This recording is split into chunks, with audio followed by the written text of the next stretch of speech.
আচ্ছা, এনারা এসছেন নবদ্বীপ থেকে আমাদের সোশ্যাল মিডিয়ায় ভিডিও দেখে এরা 24 ঘন্টা কাজ করবে। তাই তোমাদের বলছি, যারা যারা তোমরা আসতে চাইছো, যারা যারা বলছে দিদি কি করে আসবো, দিদি তুমি একটু অ্যাড্রেসটা ঠিক করে বলো।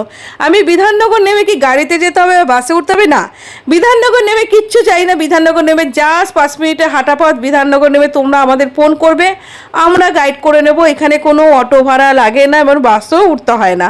আচ্ছা, তোমরা যদি মনে করে কেউ যদি হাওড়া থেকে, কেউ যদি বর্ধমান থেকে, কেউ যদি বিভিন্ন জায়গা থেকে, কেউ ডানকুনি, ক্যানিং এবং বনগাঁ, কৃষ্ণনগর, শান্তিপুর, গেদে, এবার যে কোনো জায়গা থেকে তোমরা আসছো, সুন্দরবন, সন্দেশখালী, নিউ টাউন, যেখান থেকে, মানে নিউ টাউন আমরা প্রচুর ডিউটি দিই 24 ঘন্টা।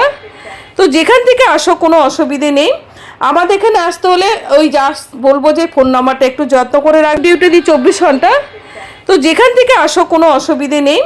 আমাদের এখানে আসতে হলে ওই জাস্ট বলবো যে ফোন নাম্বারটা একটু যত্ন করে রাখবে। ফোন নাম্বারে ফোন করলে আমাদের পাবে। এবং যেহেতু 24 ঘন্টা লোক এখন বেশি নিচ্ছে, দেখো 24 ঘন্টা লোক এখন ডিউটিতে যাচ্ছে। আমি 24 ঘন্টা লোক যেহেতু বেশি নিচ্ছে, ওই কারণে আমি বলছি যারা যারা আমাকে ফোন করছো, যারা যারা কমেন্টে নাম্বার দিচ্ছ, তোমাদের পার্সোনাল নাম্বার বারবার করে বলি, তোমাদের পার্সোনাল নাম্বার কখনো কমেন্টে দেবে না।